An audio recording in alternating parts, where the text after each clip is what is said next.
Magandang buhay kabaya, it's me, ang Inday ng ina nyo. Holiday ng Inday ng ina nyo. Aga ko nagising kasi may medical mission ako sa boarding house, char. Magiging nurse ako ng ilang minuto doon. Pero dyan, bago ako bumaba, gagawin ko muna yung mga gawain ko dito, yung inutos sa akin. Huwag kayo mag-alala, hindi ako nagreklamo, okay lang sa akin. Ito na nga, dito na ako sa boarding. Sinabihan ko sila na wag sila muna kakain. Hinday na lang ako kasi nga, kukuha na ko sila ng sugar. Blood sugar. Bit-bit kasi akong pang blood test. Galing kay amo ko. Sinabihan ako ni amo ko na anin ko yung mga kasama ko sa boarding house, baka taas na ng mga sugar nila, ganun. O, diba? Kasi ako nang tumaas yung sugar ko. Sobrang busy natin sa trabaho, nakakalimutan natin na magpa-check up. Ako na dito sa pinaka-muse namin, si Kuya Manny. Takot siya. Naalala nyo ba siya? Siya si driver, sweet lover. Yung imaykos na yan. O, diba? Yung in-interview ko. O, diba? 4 lang siya. Good. Very good. Very good. Buti na lang, pinadala ni amo ko ito. Actually, si amo ko yun na nagpresenta. Nadalhin ko ito. Diba? Ang bait-bait ni amo. Naman, ang asawa ni Kuya Manny, si Ate Ana.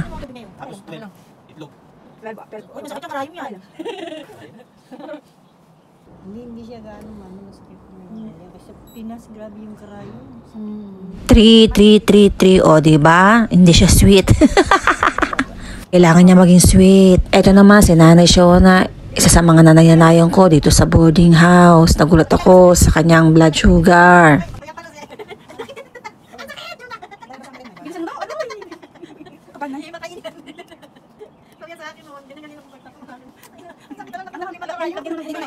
Dito pag nakuha sila. Limang tube. Ay, hindi kasi maraming dugo nga eh. Sa inyo, bakit ako sana, less than 5. Simula pa lang 10 na.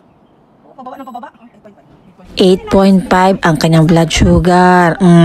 Nice. Actually, itong kit na to, hindi ko talaga alam gamitin. Tinuruan lang ako ni amo ko.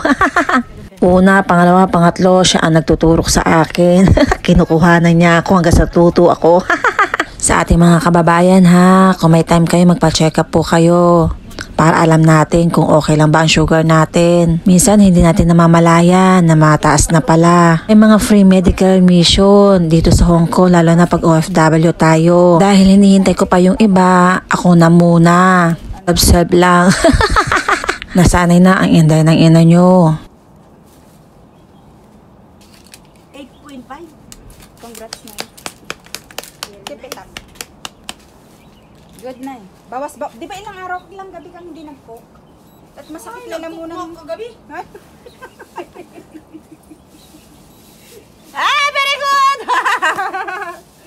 4.79. Very good ka, Inday ng ina mo, bumaba ang sugars ko kasi alam niyo kung bakit. Binabawasan ko na ang pagkain ko na matatamis.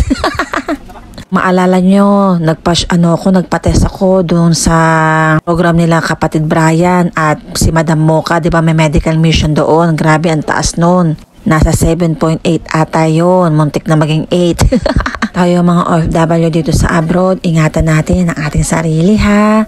Dahil dyan tayo kumukuha ng lakas. Bawal magkasakit dito sa abroad. Kung may nararamdaman na kay kabayan, magpa-check up kayo agad. Sabihin nyo agad sa amo nyo. Huwag nyo nang hintayin lumala pa, okay? So hanggang dito na lang kabayan ha. Maraming salamat po. God bless. Lalab Inday ng ina nyo. Bye-bye. Mama chup chup. Mwah. Wala, 0 ka.